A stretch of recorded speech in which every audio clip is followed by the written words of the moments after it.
Okay, good morning everyone, and Chazak, Baruch, thank you for joining us on this beautiful Wednesday morning as we are starting together Perashat Re'eh. And now Perashat has in it a lot of beautiful mitzvot. And I want to share with you today a midrash on Pasuk, on chapter 12, Pasuk 20. Okay, let's open up the Pasuk, Perashat Re'eh, chapter 12, Pasuk 20, Yud Bet Chaf.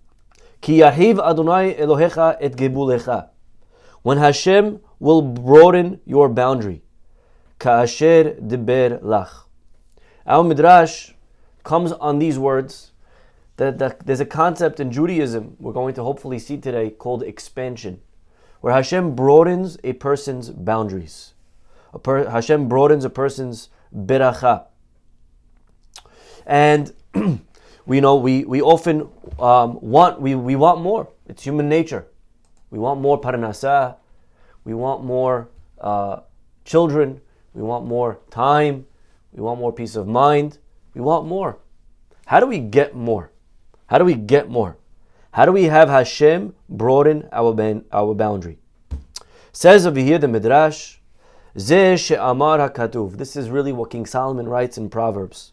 Matan Adam yarhiv lo.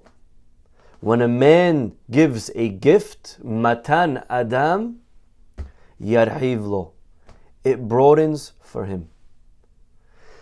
Velifnei gedolim yanhenu. Eventually he'll stand before great people. Shlomo HaMelech in this one pasuk is giving us maybe one of the biggest secrets to success, to life. And that is Matan Adam.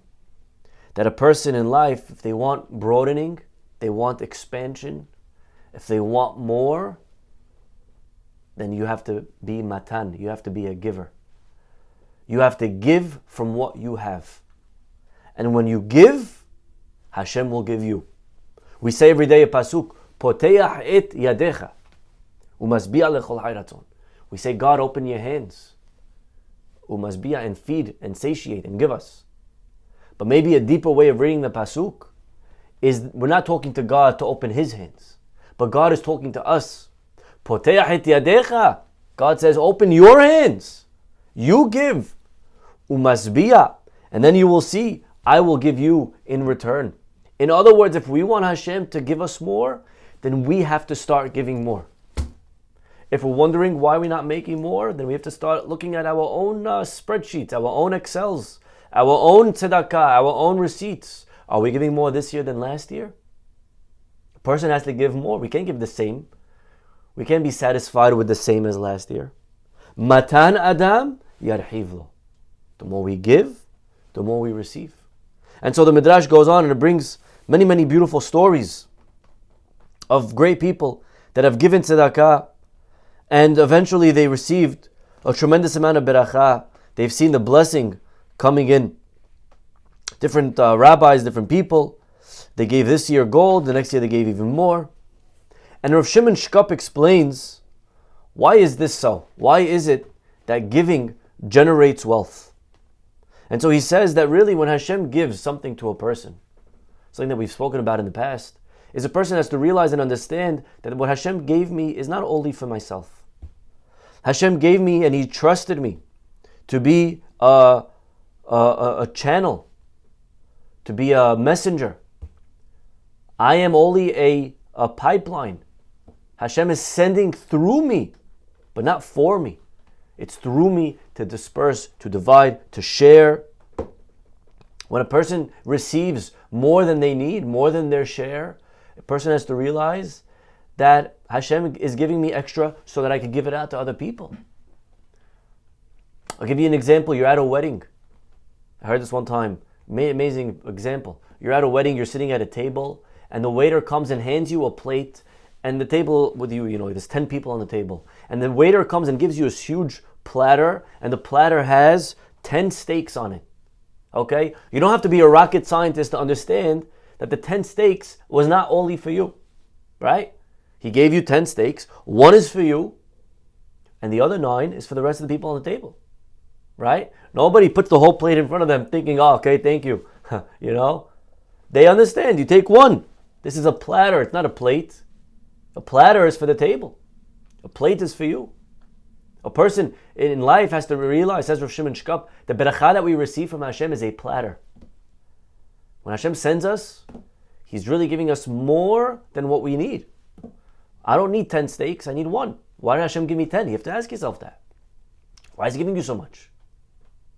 A person thinks about it, they realize it's really, He's giving it, the waiter's handing me the plate, but He's trusting that I'm going to take that plate and then share it and pass it around the table. A person, when they receive beracha from Hashem, they take what they need, they use what they need. But they have to at least share what they can with the people around them. They have to understand, they have to have some sense to realize and appreciate that Hashem gave me, but not for me, only to use and hoard. Right? You have to share it, you have to disperse it. The Gemara, we just did this morning in the Gemara class, beautiful Gemara. The Gemara is in Masechet Pesachim. Take a look at this Gemara. Gemara, page 54, says that there's three things that Hashem created logically. Logically, they needed to happen. Number one, al-hamet sheyasriyah, the deceased person, that they should rot. Hashem created that, right? If you think about it, why should a deceased rot? They should really stay like, like a piece of paper. Why should it rot? Why did Hashem create rotting? So it explains, because if not, then what would happen when a person died? If they didn't rot, the relatives, the family members, they would just keep them there forever. They would sit them and they would never let go. But now we're forced to because they rot. That's number one. Another one, Hashem created the forgetting of the deceased. That's also a big blessing that we forget. Sometimes you walk into a Shiva house, you walk into a house of mourning on day 3, 4, 5, and for you it's still fresh. You're coming in, you're very serious, you're very sad, and you walk in and you see the mourners, they're sitting on the floor and they're laughing, like as if they forgot. And that's a blessing to forget. And as time goes on, we forget. We're able to move on. We're able to continue, carry on. So number 2, Hashem created forgetting. And number 3, tevu'ah shetirkav. Hashem created produce that it should rot. Because if not, what would happen? We would hoard all the produce.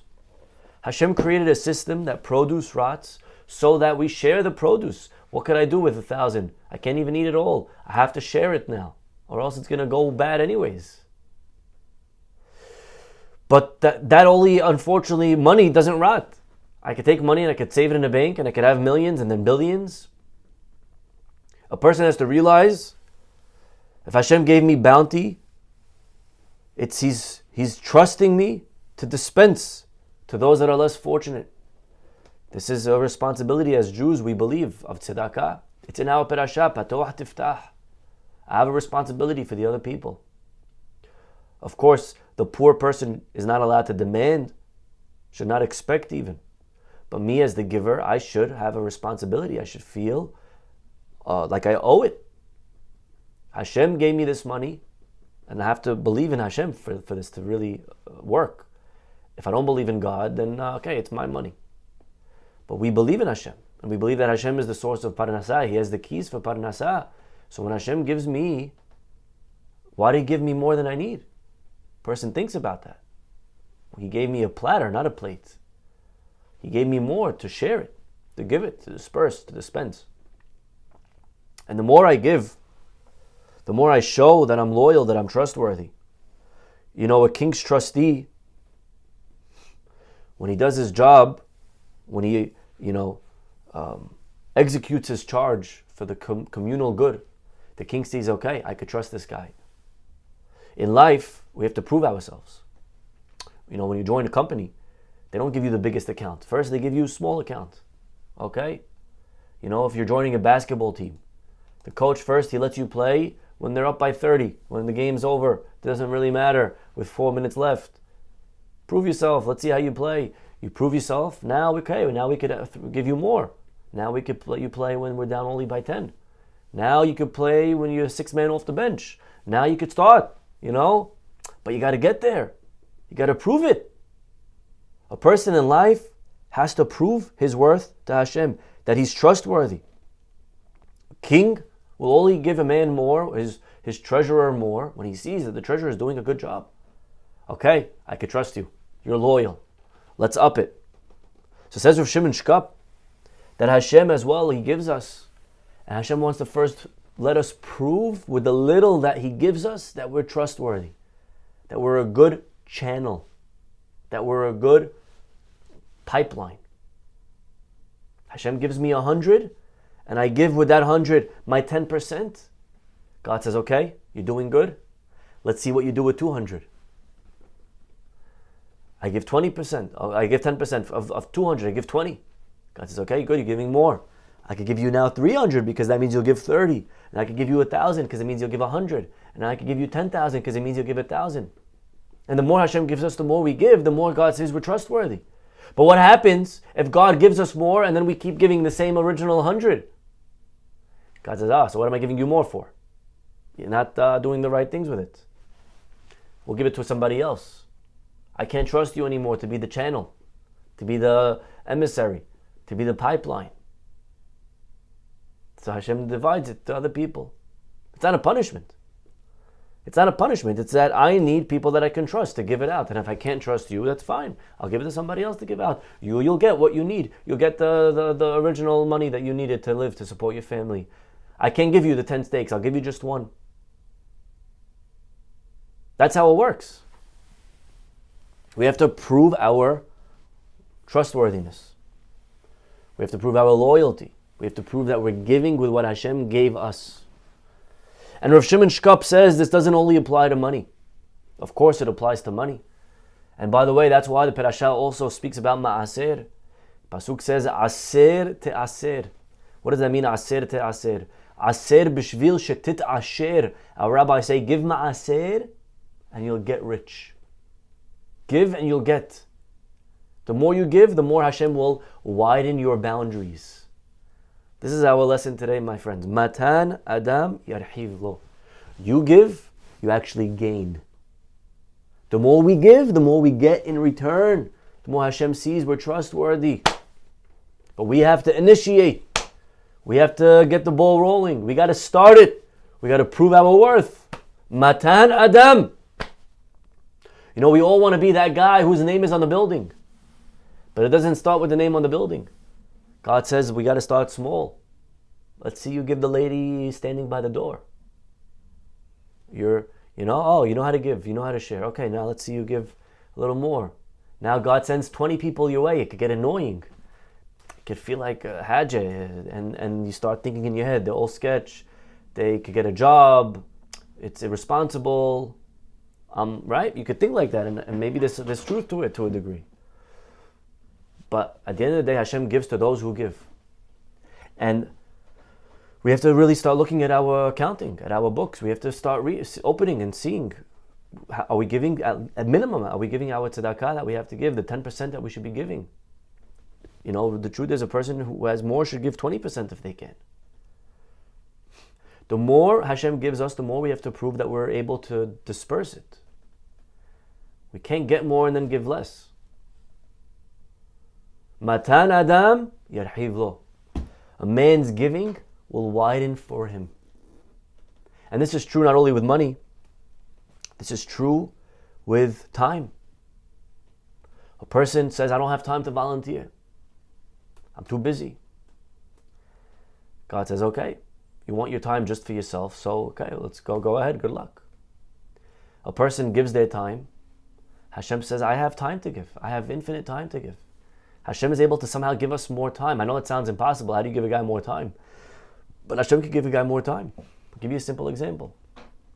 A person could be stuck in traffic for 2 hours. Now, Hashem speeds up your day. You beat the traffic somehow. Hashem puts it in your head. You could be stuck now with a flat tire. Hashem spares you the flat tire. You could be stuck in an airport, 4 hours, delay. Hashem could take away the delay. So we have to trust that Hashem is marhiv lo. A person that gives time, they have to know, they have to trust, we have to have the faith to believe that my giving of my time will never lose me time. It'll only get me more time. It may look like I'm losing 2 hours here, but Hashem has many, many ways of making up those 2 hours. And Hashem gives me a lot more time. A person shares knowledge. A person sharing knowledge, God says, okay, I see you're sharing what you have. I'm going to give you more knowledge. Let me open up. Let me expand your vessels, your pipes. You're giving, you could get more. That's what it means, by the way. Very interesting. Gemara says, Masechet Makot, that one of the rabbis said an amazing line. He says, I learned a lot from my teachers. I learned more from my friends. But I learned most from my students. What in the world does that mean? I learned most from my students. So simply, that means, we explain that to mean that when I learn with my students, so it helps me reach a level of clarity that's deeper because of their questions, and I have to think about it, and I answer them, right? I could testify to this personally, by the way. I learned Gemara my whole life. I mean, not my whole life, but whatever. I learned Gemara a lot as a bachelor, as a student, and however much I learned was nice. But once I had to teach it, I was forced to really understand it. Because you can't teach unless you really get it. And then you realize, wait, I don't get it. I thought I got it, but I was just learning it for myself. But now I have to learn it and understand it to teach. And now I actually learned it much better by having to teach it to kids. So my kids told me the most. My students told me the most. Right? You learn most from your students. That's the simple understanding of that chazal, of that statement. But says Rav Shimon Shkop, maybe there's a deeper idea. Maybe it's the idea of expansion. When a person uses their knowledge and teaches it to the students, Hashem says, oh, you're giving more? I could give you more knowledge. That's what it means. You become endowed with greater knowledge. You're given more opportunities to spread. Because you're giving it, now you're going to get it. A person never loses by giving, my friends. We never lose by giving. We don't lose by giving our time. We don't lose by giving our money. We don't lose by giving our knowledge. A person's in, just again to give you a simple example, a person's in yeshiva, they're learning, and a person comes and says, can you help me understand the Gemara? So human nature maybe is to think like, I can't help you, I'm sorry, I don't have time. Or you're sitting in the Beit Midrash, you got a few minutes with your son, you want to learn. A person comes and they want to bother you for 2, 3, 4, 5 minutes, and we feel impatient. Now's not the time. Please, I'm learning. I don't have time to give you. And it may be true, this is precious time with our child. We have to calculate. But there is maybe a truth to understanding. It's okay. It's okay. If I give the 5 minutes here, Hashem will pay me back with interest. Hashem will give me more time. Hashem says, okay, I see that you're giving your time. Let me give you more time. When we give our knowledge, Hashem gives us more knowledge. When we give our talents, when we share what we know, what we're good at, Hashem gives us more. And this is what our pasuk says: "Aser te'aser, aser b'shvil shetit-asher." The more we give, my friends, the more Hashem gives us. Of course, all our tzaddikim. Hashem always tests the tzaddik first in small things. He doesn't start a person big. First, like we said, we have to prove ourselves. Hashem first gives a person, let's see how you do with small tasks. Think about Yosef HaTzadik. First, Hashem wanted to see, let me see how you handle the finances of one man, Potiphar. Okay, you did pretty good. Now let's see how you could handle the finances of a jail cell, of a bigger operation. Over there also it says he was Matzliach. God says, okay, now we could expand, we could let you finance the world. Now you could be in charge of the entire world, of all of Egypt. So it gets bigger, but we have to first prove ourselves. Matan Adam yarhiv lo. You give more, God says, okay, we can give you more. Poteach et yadecha, if you open your hands, says Hashem, masbiya, then I could open my hands. God tests with small and then he expands. David HaMelech, he was a good shepherd, he could watch over sheep, now he could watch over my people. So it's It's hard because we all want to go straight for the kill. We all want to go straight to the big leagues. But in life, we got to prove ourselves. We got to build it. We got to start in the AAA. We got to start in Little League. We got to start with the small guy. If I can't do small, everyone thinks if I get rich, I'll give. Giving starts when you're not rich. Giving starts when you're still figuring it out. Could you prove yourself here? Because when you get rich, nothing changes. What you think when you get rich, you're going to become a giver? People think when they get married, the problem's going to go away. When I get married, I'll be patient. No, nonsense. When you get married, it's only worse. Because now you have your problems and her problems. You have your issues and their issues. You have your mental health problems and her mental health problems. Right? When you get married, nothing gets better. Nothing fixes itself. If you don't start today, if you don't start now when you're small, then when you get big, it's not going to get just magically, all of a sudden you'll be a giver. You got to prove it. You got to start now. When you get rich, what do you think is going to be all of a sudden easy? When you're making millions to give millions, it's even harder. Because every million that you have, when you're big, you opposite. You start calculating, this million could get me with interest over compounded millions and more millions. So it's even harder to give when we're big. So we have to train ourselves to prove ourselves when we're small. Moshe Rabbeinu, he had to prove himself with sheep. God says, okay, you can take care of sheep, now you can take care of my people. But the expansion, my friends, begins with us. Matan Adam yarhiv lo. You have to first have, and then God says, okay, now I could add. Like our rabbis say, misvah goreret misvah. One good deed creates another. Creates another. But you need the first good deed. You got to show, you got to do. Yarhiv Hashem et givulecha. And then Hashem expands. Hashem has infinite to give. But He's not going to send it to the wrong guy. He's not going to give it to people that are irresponsible with their time, with their money, with their talents. He's going to give it to a person who's proving that they could do good things with it. And so, this is, my friends, our parasha, our lesson, to learn from the great stories, from the midrashim, from our Tanakh, from our leaders, that Yahiv chokhmah lahachamin. Hashem gives wisdom to those who prove their wisdom. We should always be zocheh to prove our worthiness, to show our loyalty. Wherever we are today, we could give 10% of today. And by the way, Rav Moshe Feinstein says you got to give 10% of your time also. So how much of your time today is for somebody else? If we have 24 hours a day, 2 hours minimum, 2 and change. So today we should spend 2 hours for somebody else. Hospital visits, phone calls. And you may say, I don't have time. But au contraire, my friend, to the exact opposite. When we give time, we'll make more time. Somehow Hashem will find ways to give us the time. We make it up. Now you don't need to fly all the way to China to make the sale. Now Hashem helps you. He widens your vessel. He gives you a bigger cup. You did it with a small cup. Here's a bigger cup. Go do it. You make the sale with 5 pieces of merchandise. Okay, now go do it with 10. Now Hashem gives you a bigger cup. Now you don't have to fly to China. Now you have, and you could afford employees. You could afford workers to go to China for you.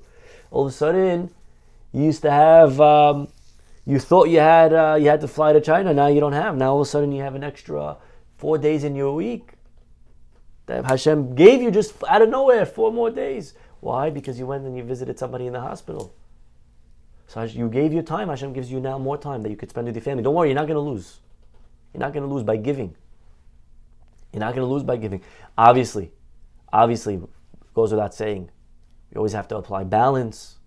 A person has to always know how to, when's too much. Person cannot give too much tzedakah. A person may hear this and say, okay, I'm giving all my time away. I'm going to give all my money away. That's also asur. You're not allowed to give more than 20%. You have to have first enough for yourself and your family. You have to have enough for your time. You have to be there for your kids, for yourself. You have to have a hobby. You have to have me time. You have to be healthy. You have to be able to be, relaxed. You have to have a part of your day that's for you, for sure. We're not saying no. We're not saying give it all. Halakha says you're not allowed to give it all. You have to have balance. But doesn't mean it's nothing either. And so we remember Matan Adam Yarhivlo. By giving, we receive. The more we give, the more Hashem sees that we're trustworthy, that we're loyal. Whether it's our money or our talents or our time or our knowledge. May Hashem bless us to always give and give and give. And the more we give, the more we receive, the bigger our vessels get, the more expansion, the bigger the pipelines. We become a channel for HaKadosh Baruch Hu, for the infinite source of blessings. This is Stop over here. Have a wonderful day, and hopefully we'll see you all tomorrow. Bye-bye.